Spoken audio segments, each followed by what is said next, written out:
সুপ্রভাত, আবারও চলে এসেছি তোমাদের কাছে। নমস্কার, কেমন আছেন সবাই? আশা করি সবাই খুব ভালো আছেন, সুস্থ আছেন। আমিও খুব ভালো আছি। আর প্রতিদিনের মতো চলে এসেছি আপনাদের কাছে একান্ত আপন ব্লগ থেকে অনেক ভালোবাসা এবং স্বাগত জানিয়ে নিয়ে চলে এসেছি একটা নতুন ব্লগ। তো দেখুন, সকালবেলা যে কাজকর্মটা আমাদের সংসারে প্রতিদিনের মতো থেকে থাকে, তো আমার বাসনগুলো মাজা হয়ে গেছে, ধোয়া হয়ে গেছে। এবার আমি জায়গায় জায়গায় এগুলো রেখে দিলাম। আর আমার কাজের মধ্যে মধ্যে আপনাদেরকে জানাই আমার অনেক অনেক ভালোবাসা। যারা আমাকে কমেন্ট করছেন এবং লাইক করছেন তাদেরকে আমার অন্তরের অনেক ভালোবাসা। তো চলুন, যেমন আমি এই কাবলি ছোলা আর এই যে বুট, মানে অনেকে বলেন এটাকে মটর, তো এটা আমি কালকে রাত্রে ভিজিয়ে রেখেছিলাম। আর এদিকে একটু চা বসিয়ে দিয়েছি। সকালবেলা চা না হলে তো হয়ই না, সেই জন্যে চায়ের সাথে সাথে এগুলো তো চলতেই থাকবে। কেন কি আজকে রবিবার, আর রবিবার মানেই তো সবাইকার ফ্যামিলিতে একটু অন্যরকম খাওয়া দাওয়া চলতেই থাকে, তাই না? তো এই যে আজকে এই জন্যে আমি একটু লুচি আর হচ্ছে যে চানা মটর করে নেব। তো তার জন্য ময়দাটাও মাখতে হবে, ময়দাটাও নিয়ে নেব। আর হ্যাঁ বন্ধুরা, যারা যারা আমাকে শুধু কমেন্ট করছো, লাইক করছো না, তাদেরকে বলবো প্লিজ একটা লাইক করো, লাইক করো, লাইক করো, লাইক করো এবং কমেন্ট করো, ঠিক আছে? তোমরা যে এতটা সময় দিচ্ছ আমাকে, একটা লাইক করতে কি সমস্যা? তো যে মানে যে বন্ধুরা আমাকে এতটা ভালোবাসা দিয়ে আজকের এইখানে আমাকে এনে দিয়েছে, তো আমি তাদেরকে জানাই আমার অন্তরের থেকে অনেক শ্রদ্ধা ভক্তি, এবং বড়দেরকে জানাই আমার অনেক অনেক প্রণাম। তোমরা সবাই আমার পাশে এইভাবে আছো বলেই আমি কিন্তু পারছি দিনের পর দিন এগিয়ে যেতে। তো যাই হোক, কথায় কথায় অনেকটাই কাজকর্ম এগিয়ে ফেলেছি। যেমন ময়দাটা মাখা হয়ে গেছে, আর এইদিকে হচ্ছে এলাচ লবঙ্গ দারচিনি আর তেজপাতা কাঁচা লঙ্কা সব কিছু দিয়ে তার মধ্যে পেঁয়াজ দিয়েছি। পেঁয়াজ দেওয়ার পরে আলু করে, মানে আলু হচ্ছে বক্স করে কেটে রেখেছিলাম, সেটাও ভাজা ভাজা করে নিয়েছি। আর হচ্ছে যে এখানে আদা রসুনটা ওই তেলের মধ্যেই দিয়েছি, একটু ভালো করে ভেজে নিয়ে টমেটোটা দিয়ে আর কি এরকমভাবে কষে নিয়ে তারপরে দিয়ে দিলাম সেদ্ধ করে রাখা মটরগুলো, কাবলি ছোলা আর মটর। তো এইভাবেই আর কি। আর এখানে যে যে মশলাগুলো দিতে হয়, লবণ, হলুদ, একটু চিনি, তারপরে জিরে গুঁড়ো, ধনিয়া গুঁড়ো, সব রকম আর কি, লঙ্কা গুঁড়ো, যেগুলো দেওয়া লাগে সেইগুলো সবটাই দিয়েছি। আর হ্যাঁ, যেটা বাজারে কিনতে পাওয়া যায় মানে চানা মশলা, সেটা দিলে তো আরোই একটা স্মেল থাকে, মানে দারুণ একটা ফ্লেভার বার হয়। বাট আজকে ঘরে সেটা ছিল না বলে দিতে পারিনি। তবে সুন্দর হয়েছে খেতে, তো সুন্দরই হয়েছে, কোনো সমস্যা নেই। আর হচ্ছে আজকে না একটু মনে করলাম যে ত্রিকোণ করে পরোটা করে নেব। তো সব সময় তো আমরা লুচি গোল করেই খাই, তো আজকে কি মনে হলো যে অন্তত চারজনের জন্য চারটে পরোটা ত্রিকোণ করে ভেজে নেব। তো এই যে ত্রিকোণ করে ভেজে নিচ্ছি, আর এটা এখানে ত্রিকোণ করে একটু বেলেও নিচ্ছি। তো এই ত্রিকোণ করে পরোটা অনেক ছোটোবেলায় খুবই খেতাম, বাট এখন তো আর খাওয়াই হয় না। এগুলো করতে একটু সময় লাগে, আর গোল পরোটা বা লুচি করতে তো সময় লাগে না, কেন কি গোল করে দিলেই হয়ে গেল। তো আজকে কি মনে হলো, জাস্ট এটা একটু করে নিলাম। তো পরোটাগুলো কিন্তু দারুণ ফুলেও ছিল। আর এই যে গোল এবং ত্রিকোণ সবটাই করে নিয়েছি, কার কোনটা পছন্দ হয় এই জন্যে করে নিলাম। আর কিছুটা ময়দা এখনও এক্সট্রা আছে, তো ভাবলাম থাক, এগুলো আর করব না, সন্ধেবেলা যদি কেউ খেতে চায় তো আবার বানিয়ে দেব। এইগুলো যদি খাওয়া শেষ হয়ে যায় তো আবারও একটু করে নেব। তো যাই হোক, এটা ঢাকা দিয়ে রাখাতে বেশ বয়েলও হয়ে গেছে। এমনিতেই আমি কুকারে সিটি মেরে নিয়েছিলাম। তো এখানে একটু গরম মশলা অ্যাড করে নিয়ে ভালো করে মিশিয়ে নিয়ে তারপরে আবার একটু ঘি দিয়ে দিলাম, দিলেই মোটামুটি কমপ্লিট। চানা মটর রেডি। আর এই যে এক্সেস রয়েছে এই ময়দাটুকু, এটা যখন খুশি একটু বানিয়ে দেব। চলুন ওদেরকে একটু খেতে দিয়ে দিই। সোনু এখানে বসে গেছে খাওয়ার জন্য, তো জানি না কতটুকু খেতে পারবে।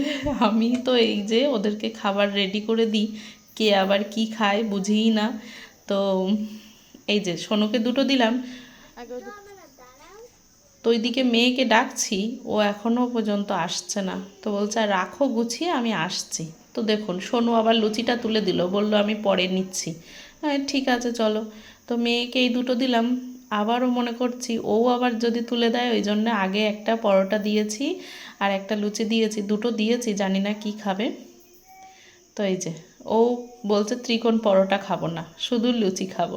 তো যাই হোক, যে যার যেটা মনে হয় সে সেটাই খাক। তো ওইদিকে ওর বাবাইকে ডাকতে যাব, ওর বাবাই এখনও ওইদিকে আছে, তো ওকে ডেকে নিয়ে এসে তারপর ওকেও খেতে দেব। এই দেখুন ওর বাবাই এদিকে মিস্ত্রি দাদাভাইরা কাজ করছে, আর এইদিকে রয়েছে এমনিতেই ওর বাবাইরা আজকে রবিবার তেমন সময় হয় না। তো ওর বাবাই আমাকে বলল শরীরটা বড়ই দুর্বল, তুমি আমার জন্য একটা ডিম সিদ্ধ বসিয়ে দাও। তাই জন্য ওকে একটু ডিম সিদ্ধ দিয়ে দিলাম, আর দিয়ে ওর খাবারটা দিয়ে দিয়েছি। আর বাদ বাকি এই মানে এটা বেশি ছিল, সেটা রেখে দিলাম, আজকে সন্ধেবেলা টিফিনটা হয়ে যাবে। তারপর এইদিকে চলে এসেছি ঘরবাড়িটা গুছিয়ে ঝাড় দিয়ে, তো এই জায়গাটা ধুয়ে দিতে হবে, কেন কি প্রচুর হারে বালি রয়েছে। তো ওই দেখুন খাটের যে ঘাড়ির উপরে দেখছি বাঘটা রেখে দিয়েছিল কখন সোনু, খেয়ালই করিনি। তো আমি ফার্নিচারগুলো মুছে চলে গেছিলাম, জানি এসে তারপরে ঝাড় দেবো। এখন আপনাদেরকে দেখাতে গিয়ে দেখছি বাঘটা এখানে রেখে দিয়েছে। তো এটা হচ্ছে আমার সোনুর কাজকর্ম আর কি। যাই হোক, তো এইভাবেই মোটামুটি কাজকর্ম চলছে। আর সব কিছুর সাথে সাথে কিন্তু সব কিছুই পরিষ্কার পরিচ্ছন্ন করে রাখাটাও আমাদের সংসারের একটা নিয়ম, তাই না?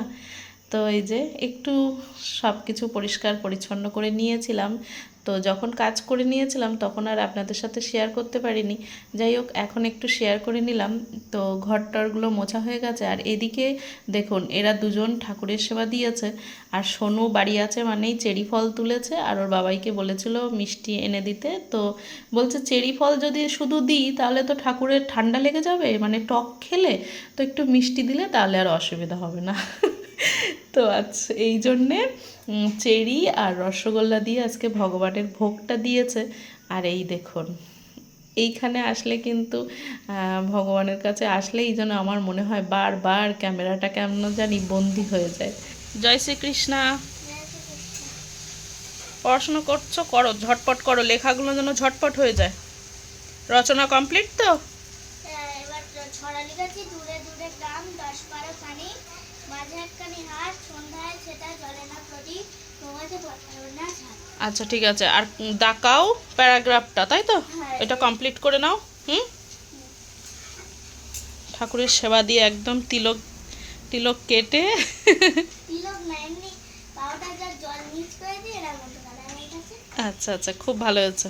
নাও কাজ করো, ঝটপট কাজ করো।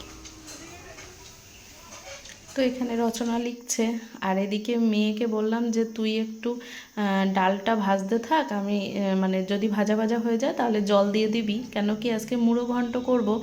আর এদিকে মাছটা বলেছি যে ভাজতে পারলে ভাজ, এটা হচ্ছে মাছের মানে পোস্ত পোনা করব, এই জন্যে চাল মগর আর পোস্ত এইগুলো মানে মিক্সি করে গুছিয়ে রেখে দে। ওকে এইটুকু বলে আমি চলে গেলাম বাথরুমে স্নান করে এসে।